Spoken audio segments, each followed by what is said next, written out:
सजातीय विजातीय स्वगत भेद रहित, गुण रहित, निर्विशेष है। यहाँ जितनी भी चीजें हैं, ऐसी कोई नहीं है जो इन भेदों से रहित हो। हर एक जो है चीजें अंगों वाली हैं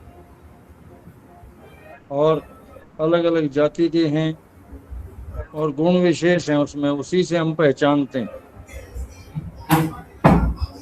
ये उसकी अपूर्वता है जिसके बारे में हम जानना चाह रहे हैं। और वह इस सृष्टि का अभिन्न निमित्तापादान कारण है।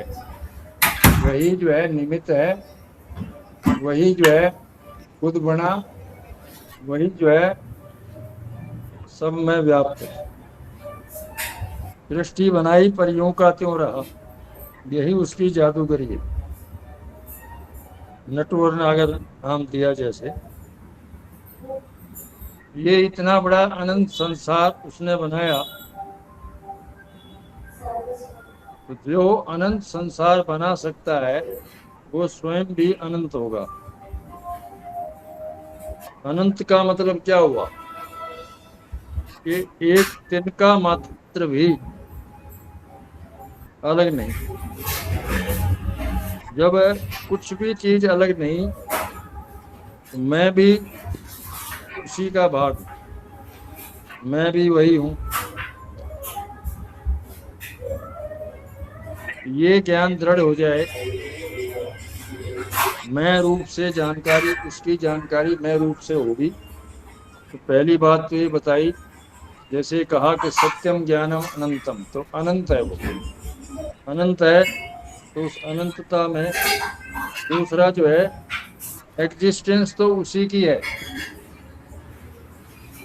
बाकी तो सब मिथ्या है।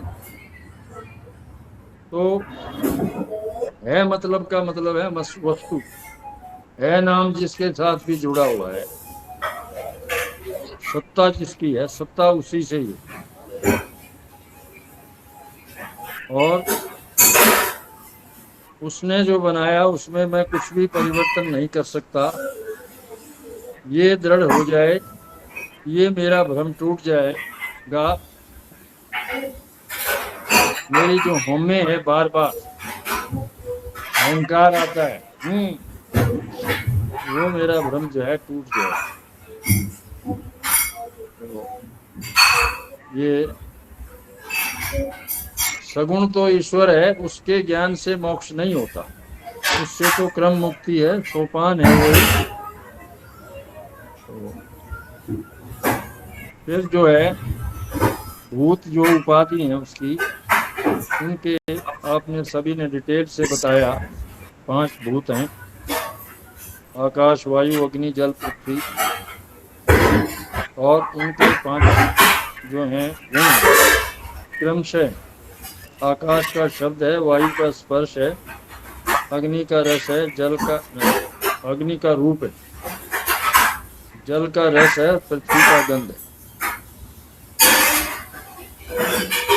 ये अनुगत होते गए, पृथ्वी में 5 हो गए, ये भी सब ने बता ही दिया।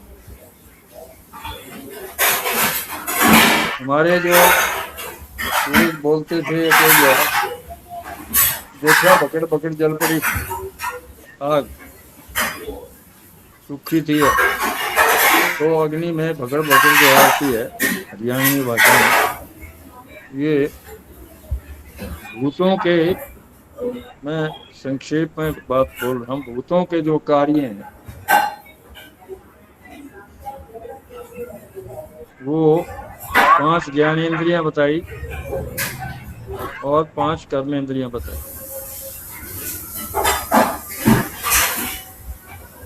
भूत जो है हमें वैसे नहीं पता चलते, ज्ञानेंद्रियां नहीं पता चलती वैसे, उनका जो कार्य जो है ज्ञानेंद्रियों के कार्य से पता चलता है। कोई आदमी आंख से तो ठीक लगता है, लेकिन उसे दिखाई नहीं देता। जब वो व्यवहार में आता है तब हमें पता चलता है कि भाई यहाँ इसकी आंख ठीक नहीं, ब्लाइंड है। इसी तरह से कान के जो है गोलक तो ठीक है, पर वो डेफ है, लॉस ऑफ हियरिंग है उसमें, या ठंड लग गई, लॉस ऑफ स्मेल हो गई, या लेप्रोसी जैसे हो जाती है, तो त्वचा में स्पर्शन शक्ति नहीं रहती उसकी, तो उसको सिगरेट या बीड़ी पीता है, पता नहीं चलता, आग जल गई, फफोला हो जाता है, जख्म हो जाते हैं, कोड रिएक्ट हो गए। ये बड़ी सूक्ष्म है इंद्रियां, कार्य से अनुमान में से जानी जाती।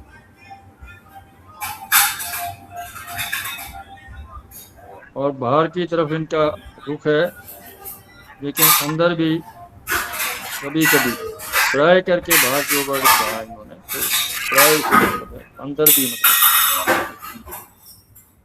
वो सब डिटेल बताई थी। आंख बंद करने पर भीतर का अंधकार नजर आता है, ढकार आने पर रस और गंध का ज्ञान होता है। मूली के पराठे का जिन्हें खाए हो तो ढकार जो आती है, कर्मेंद्रियों और उनके जो कार्य हैं, वो कर्मेंद्रियां हैं जैसे हाथ, पैर, वायु और उपस्थ, वाक, पानी जिसे कहा,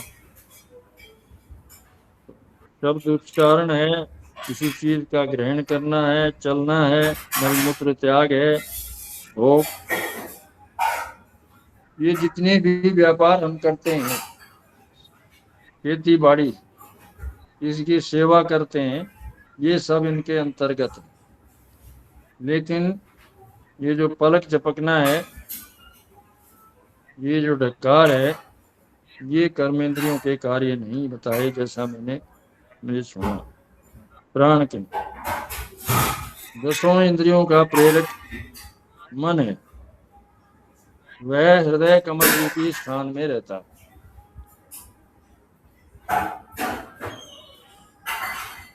उसे अंतःकरण का मतलब अंदर का औजार, आत्मा का स्थान भी वहीं बताया और मन का स्थान भी वहीं बताया, और आत्मा का उसमें प्रतिबिंब जो पड़ता है वो भी वहीं होता है। ये बाहर की इंद्रियों के बिना बाह्य विषयों को जानने के लिए प्रतंत्र। मैं आत्मा का निकटस्थ नाम है। हर इंद्रिय खुली हो पर ज्ञान नहीं देती। इधर से कोई गाय जाती देखी, कहता है ध्यान नहीं, मन उसका नहीं था वहां पे। और योगी की इंद्रियां न जाएं पर मन चला जाता है, दूर दूर तक दर्शन कर लेता है। स्वामी रामदास जी के जैसे उदाहरण बताया। जो व्यक्ति ये समझ लेता है जीव कि मैं समष्टि के बिना कुछ नहीं, वृक्ष से पत्ता टूटा तो पत्ता समाप्त है। समष्टि मन जो है उसे हिरण्यगर्भ कहा, जो सभी सूक्ष्म वस्तुएं हैं उनका अभिमानी है। जब व्यष्टि समष्टि मन एक हो जाता है तो सबके मन की जान सकता है। ईश का शासन कोई सीमित नहीं है। सीमा 3 चीजों से बनती है, देश, काल और व्यक्ति। और देश, काल, व्यक्ति तब होता है जब मन आता है। तो मन से ही हम जो हैं सीमित हुए हैं। प्रमाता और साक्षी में अंतर यही हुआ, प्रमाता जो अंतःकरण के साथ ज्ञान करता है, संसार का सभी ज्ञान उसी से होता है, और साक्षी किसी का सहारा नहीं लेता। ये जो मन बताया दसों इंद्रियों का प्रेरक, ये अच्छे बुरे का विचार करता है। इसमें जो है तीन प्रकार से ज्ञान करता है। वो हमारे पीछे जो अनुभव हुए उनसे हमें संस्कार बने, तो अगले जो उनके अनुकूल जो हैं हम ठीक मानते हैं, उनके प्रतिकूल जो हैं ये भी अनुभव कोई प्रमाणिक नहीं है। फिर दूसरा है अनुमान से चीज का पता चल, प्रमाण जो है अनुमान प्रमाण। चीज खाई अच्छी लगी पर बाद में उसने नुकसान किया, एसिडिटी बनाई, लेकिन हमको कई चीजें खाई पता नहीं चला, तो उस तीसरी चीज जो हुई शब्द प्रमाण है। आप पुरुष जो है जो यथार्थ तत्व का ज्ञाता है, विश्वसनीय है, प्रमाणिक है, परमेश्वर के ज्ञान के लिए परमेश्वर द्वारा दी शिक्षा, श्रुति में, वेदों में, ऋषियों ने जो अनुभव किया, वेद वाक्य जो हैं, शरीर के बारे में जैसे बताया कि डॉक्टर जो है अपने विषय में प्रमाण, जो वह वो कहे वो मानना चाहिए। इन तीनों प्रमाणों में ये जो शब्द प्रमाण है ये सबसे प्रबल है। जो विचार करने में असमर्थ हैं वो आप पुरुष या शास्त्र का सहारा लें। शास्त्र अकेले किसी को रास्ता नहीं देते, और अपना भी अनुभव जो है, किसी को कोई चीज माफिक है किसी को नहीं है, तो सबके लिए वो बात है। ये बात हुई। फिर जो है 14वां श्लोक बताया मन के गुण, सतोगुण के बारे में और रजोगुण के बारे में इसमें बताया आदरणीय भाई साहब ने। सतोगुण जो है वो सात्विक वृत्ति से होता है। सतोगुणी में वैराग्य होगा, तृष्णा रहित वैराग्य, और शांति, क्षमा होगी, उसमें सहनशीलता होगी, किसी के दोषों को माफ करने की उदारता होगी। वो जो है ये गुण स्वभाव से हैं।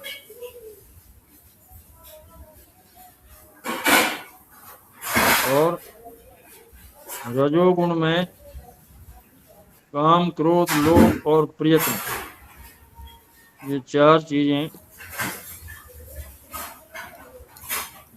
वो एक सुंदर नारी है, तत्व गुण वाला जो व्यक्ति है उसे प्रभु की एक सुंदर कृति मात्र समझेगा और नमस्कार योग्य मानेगा। रजोगुणी भोग करना चाहेगा। जो परमेश्वर है वो मन का विषय नहीं है। परमेश्वर का स्वरूप भी इंद्रियातीत है। ये ऐसा कहा है कि परमेश्वर जो है विचार का, तो परमात्मा मन के द्वारा नहीं जाना जा सकता, ये कुछ लोग कहते हैं। कुछ ये भी कहते हैं कि परमात्मा मन के द्वारा जाना जा सकता है। बात दोनों ठीक हैं। कैसे ठीक हैं? जो गुरु शास्त्र के संस्कार से रहित है वो परमात्मा को नहीं जान सकता, और संस्कारित जो मन है वो ठीक से अनुभव कर सकता है। परमात्मा ने हमें तीन शक्ति दी हुई है, ज्ञान, इच्छा, क्रिया। तो ये बताया था डिटेल में। ने इच्छा की, प्रभु दर्शन की, वैसी क्रिया की, उस मार्ग पर चले वैसी पूजा, नित्य क्रम, चिंतन, हमारे मन में संस्कार उत्पन्न होते हैं। जो इस प्रकार के संस्कारित लोग हैं वो तो आप पुरुषों से में श्रद्धा रख करके आगे बढ़ते हैं। और जो नास्तिक लोग हैं, चाहते तो वो भी आनंद ही हैं, प्रभु को ही चाहते हैं, लेकिन गलत दिशा है। वो कहते हैं कल किसने देखा।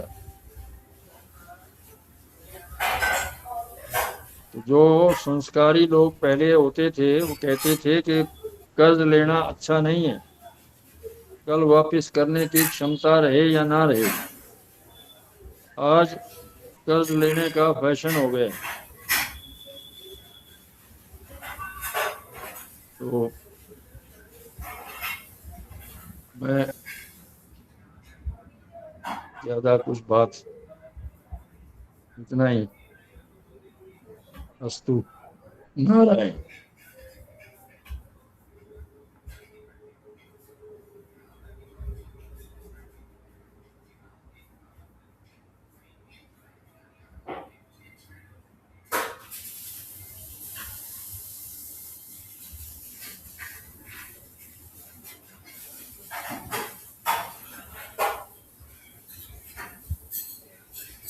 हाँ जी, आगे बढ़ाएं भाई साहब।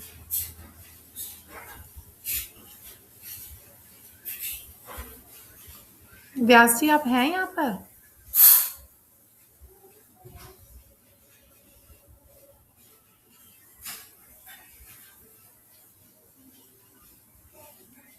क्या कह रहे हैं कुछ?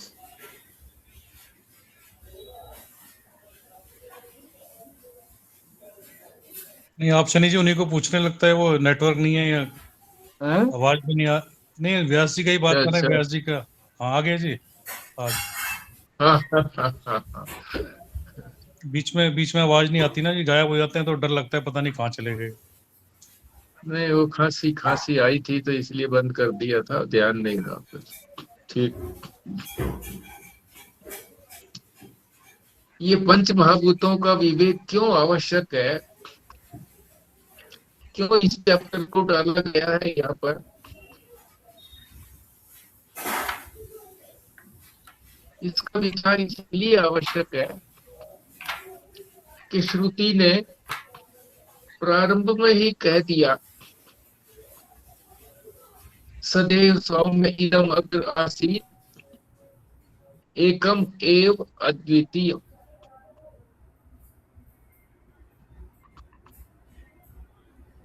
कि सद वस्तु तो अद्वितीय है, एक ही है।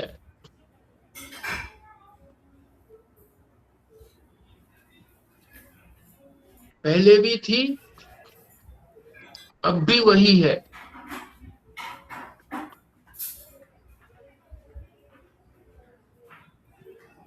पर ये कैसे संगत लगेगा, क्योंकि ये सारा संसार तो दिख रहा है, इसकी प्रतीति हो रही है।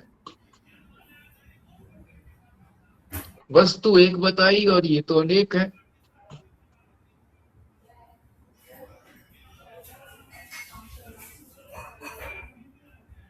तो इसकी संगति लगाने के लिए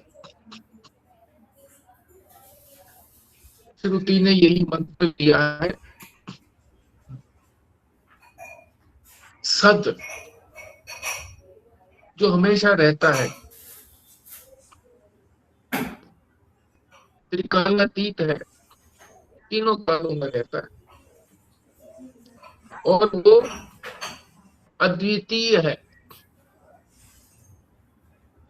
कैसे अद्वितीय है इसको समझना पड़ेगा।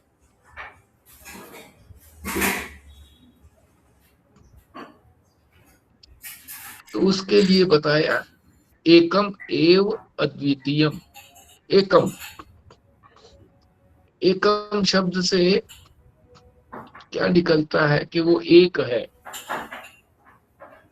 एक के तो कई हो सकते हैं, एक एक मिला करके, या चौथाई चौथाई आधा करके भी हो सकते हैं। ये कहा कि नहीं, अद्वितीय है। उसके लिए बताया कि ये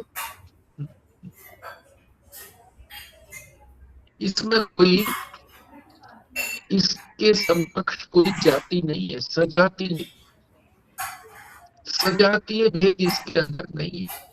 ये चेतन है और कोई चेतन है नहीं, सब जड़ है।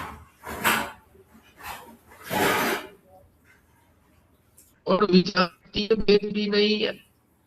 ये एकम शब्द जो एवं जो बताया शब्द एवं, एवं माने ही, वो ही, यानी उसके अतिरिक्त नहीं है कोई।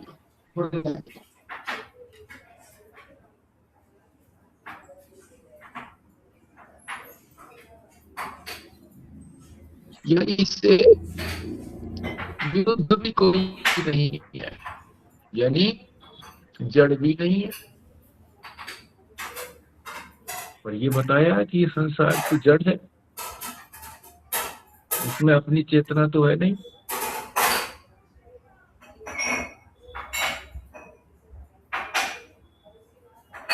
स्वतंत्र नहीं है, इसलिए बताया। जड़ है, जड़ वस्तु कभी भी स्वतंत्र नहीं होती है। तो विजातीय भेद भी नहीं है और स्वगत भेद भी नहीं है।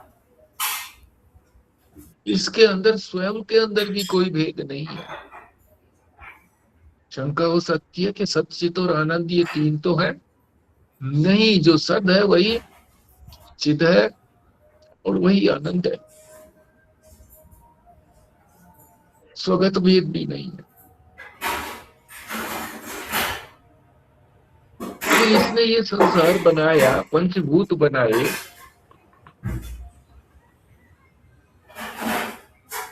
इस बात को तो स्वीकार करते हैं कि क्योंकि कोई शक्ति है, वो परमात्मा ही हो सकती है। कुछ भी नाम लो उसका, ब्रह्म ले लो, पर किस मटीरियल से बनाई है? तो उसके लिए यही कहा गया कि वो स्वयं बना है और स्वयं ही उसने बनाया है। वही अभिन्न निमित्तोपादान कारण है। कारण किसको कहते हैं? जिससे कार्य निकलता है, उसी से ये सारा कार्य निकला है। तो बात स्पष्ट हो गई। एक था, उससे ये अनेक निकले। अभेद तत्व था, उसमें ये भेद आ गए। कैसे? अज्ञान से।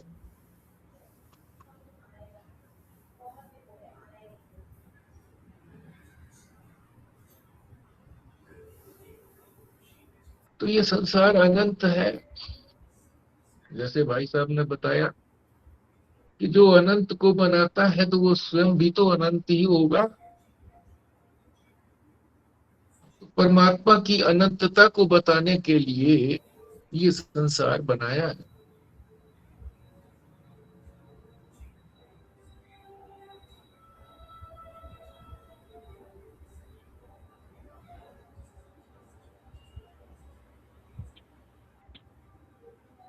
तो ये भूतों को बताया ये कैसे बने, यानी संसार कैसे बना।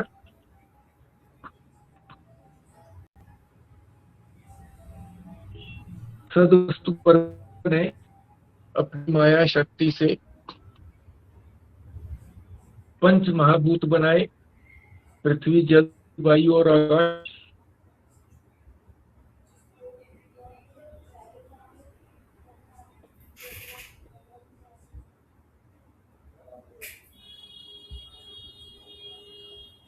और माया जो है वो त्रिगुणात्मिका है, तीन गुण है उसके अंदर।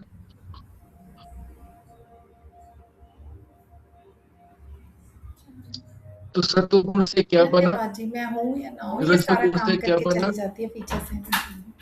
और तमोगुण से क्या बना? सत्वगुण से 5 ज्ञानेंद्रियां और अंतःकरण बना। रजोगुण से कर्मेंद्रियां और प्राण बने।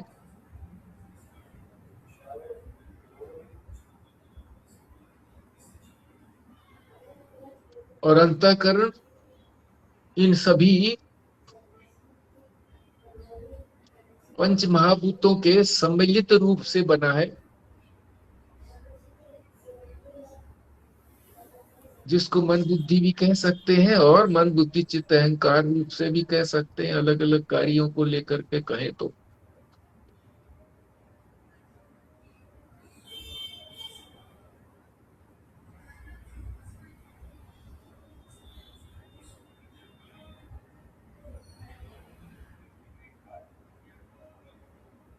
इनमें कौन कौन से गुण हैं?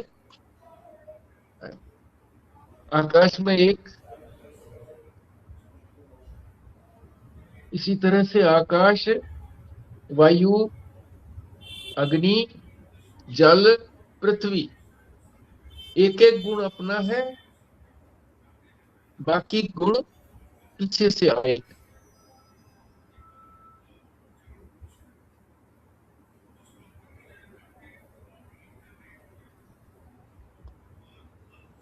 इन गुणों का पता कैसे लगता है?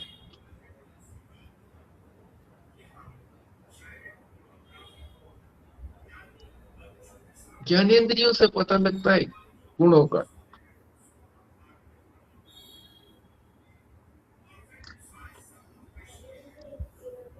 शब्द स्पर्श रूप रसगंध आदि के लिए आंख कान नाक आदि जो है, शब्द जो है वो कर्णेंद्रिय से पता लगता है, श्रोत्रेंद्रिय जिसको बोलते हैं।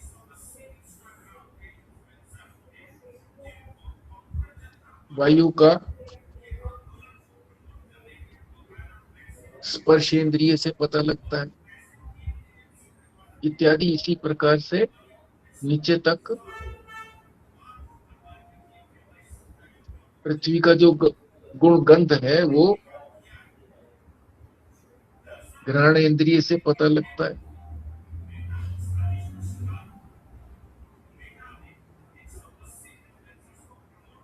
जल्दी से समेट देता हूं जी, 1 मिनट रह गया है, सब कुछ बोला ही जा चुका है।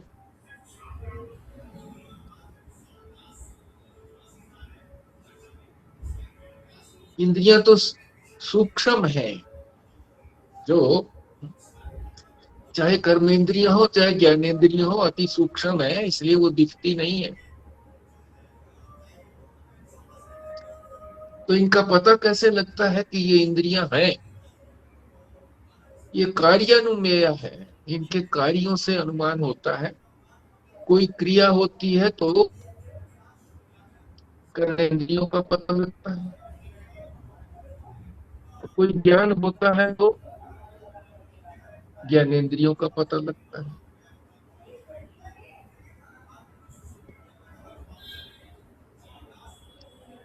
मन जो बताया था, मन कहो या अंतःकरण कहो, तो उसमें मन प्रधान रूप से लिया गया है यहाँ पर। तो मन इन सबका अध्यक्ष है।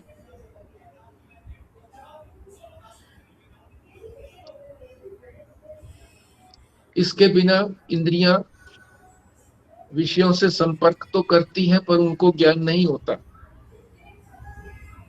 मन ही विश्लेषण करता है और उसके गुण दोष का वो बताता है।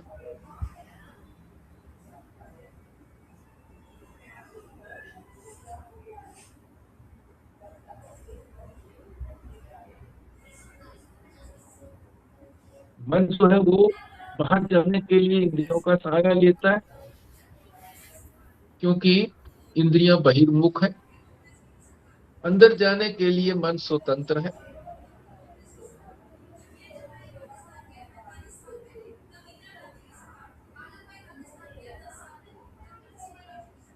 फिर अंत में जो है वो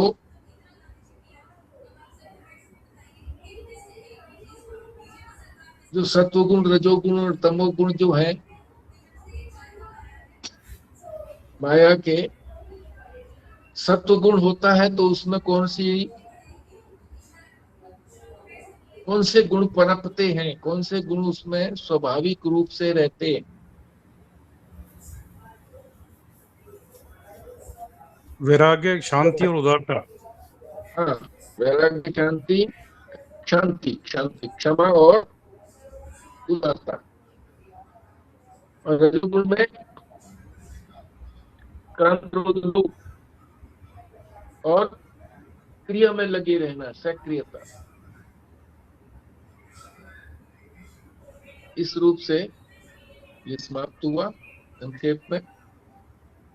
तो सबका प्रयास बहुत अच्छा रहा, जिसकी जैसी सामर्थ्य थी, जितना जितना समय लगाया सबने ठीक से बात बताई। आगे इसमें जो भी कमी रह गई है उसमें और सुधार करें, और उसके शब्द न बोल करके शास्त्र के अपनी वाणी से, शास्त्र के जो पारिभाषिक शब्द हैं उनको तो छोड़ा नहीं जा सकता, उससे तो एक ही शब्द से सारी बात का पता लग जाता है, इसलिए वो तो उचित है। पर यूं का यूं वाक्य शास्त्र का न बोल करके अपना ही बताएं। ठीक है जी। बस एक बात कहूंगा जी, व्यास जी, हाँ जी। अगर तो एक आधा मिनट के लिए कि डॉक्टर आर प्रसाद जैसे जो हैं ज्ञानी आदमियों की आने से एक हफ्ते में ही फर्क पड़ गया। जो इन्होंने कहा कि जो कुछ कराया जाता है सप्ताह में, उसका एक रिवीजन होना चाहिए, जिसको कि हमारे यहाँ वो जो खाया है उसको वो जानवरों में क्या होती है, हाँ जी, जुगाली, वो जुगाली आज हमने कर ली है। और ये इनका जो सुझाव है वो आगे भी चलता ही रहे।